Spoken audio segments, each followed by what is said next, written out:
ലേവ്യ പുസ്തകം 12-ാം അധ്യായം. ബാരിക്കുമോർ.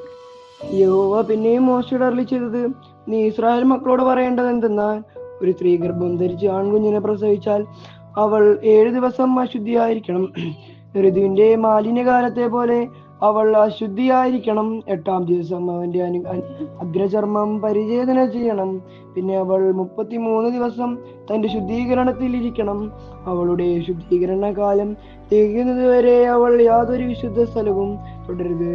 വിശുദ്ധ മന്ദിരത്തിലേക്ക് വരികയും അരുത്. പെൺകുഞ്ഞിനെ പ്രസവിച്ചാൽ അവൾ 2 ആഴ്ചവട്ടം ഈ ഋതുകാലത്തെ പോലെ അശുദ്ധിയായിരിക്കണം.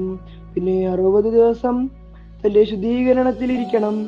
മകനു വേണ്ടിയോ മകൾക്ക് വേണ്ടിയോ അവളുടെ ശുദ്ധീകരണകാലം തികഞ്ഞ ശേഷം അവൾ 1 വയസ്സു പ്രായമുള്ള ആട്ടിൻകുട്ടിയെ ഹോമയാഗത്തിന് ഇടയിടും.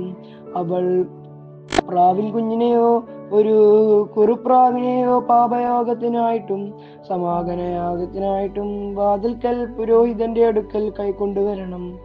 അവൻ അത് യഹോവയുടെ സന്നിധിയിൽ അർപ്പിച്ച് പ്രായശ്ചിത്തം കഴിക്കണം.